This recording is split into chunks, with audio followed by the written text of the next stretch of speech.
Hello there, and welcome to the War Factory for today, January the 17th. Pretty straightforward. We've seen this one. It's the Feast in the Opposite of the East. I can't remember. We actually had a name for this at one point, and I spaced. So, to start with, wanted to do things a little bit different. You can see I got the Grens loaded up. That's because it's the Gren tribes. I'm trying to use the tribes as much as possible. Now, I kind of mucked up with the sparking and like making this stuff happen. As you can see, I got out there and started mashing remote control, and I just screwed up on timing and smoking and all these things. And I ended up smoking 2 machine guns, which I did not want to do at all. Very annoying, and obviously I was not able to finish off the rocket launcher. Now, the plan originally had been to take out that rocket launcher and then actually walk Sparky down into the bottom with my Grens. 100% doable if you don't mess it up like I did.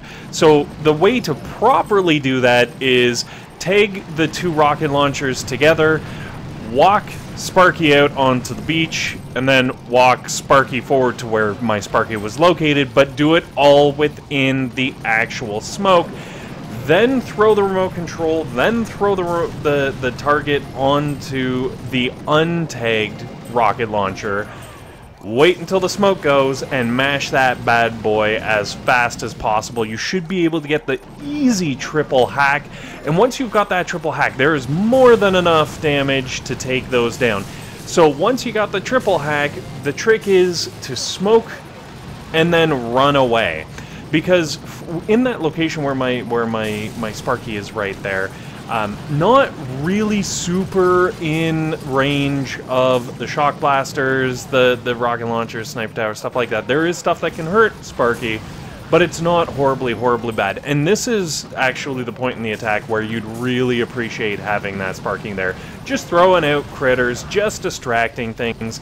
The medics can deal with the rocket launchers. Obviously, I've got double the incoming damage that I would normally expect because I lost Sparky and didn't lose that extra 3rd rocket launcher, but whatever. And then obviously the boom cannons and everything are going to be distracted by the critters, so you're going to be able to go through and like, it'll go a lot smoother. Now, that all being said, even with the mess-ups, was able to completely clear the entire front end of this base with really, let's be honest, relatively minor issues. I did lose a lot of Grens, again, avoidable had I not screwed up my spark, but I was just like, you know what, I'm just gonna push on, I'm gonna see like how far I can go, even completely borking this attack. Let's see what I can make happen. And I gotta say, I'm really happy with what I made happen. I basically gave myself a smokeless landing.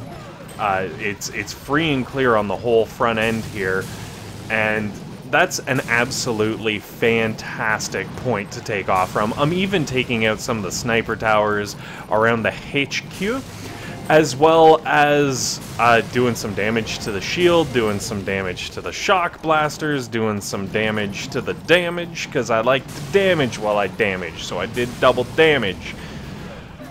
Also, my Grens have a 50% increase to the amount of damage, so, you know, damage.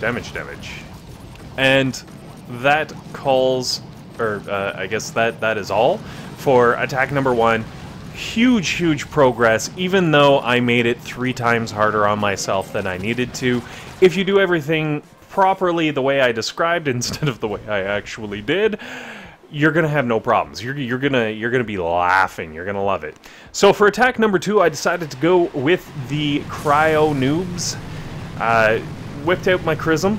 And obviously, step number 1 is killing all of the Chrism killers, which is the shock blasters and the flame throwers. More the shock blasters because they'll be in range first, and like, you do want to get rid of that flamethrower, because now the whole back of the base is essentially one shock. So you can land all your troops down here on the corner, and they're going to feed right up into all of those those cannons and whatnot, and one shock takes out the shock launcher and the 2 rocket launchers. So absolutely brutal shock, massive value. And even if you miss one of the rocket launchers, like you can see right here, I missed the one rocket launcher, your cryos are going to slow it down enough, your medics are going to be able to heal things up, it's going to go great. And as you can see, you end up with an enormous wall of critters, which, you know, just keeps your troops that much safer.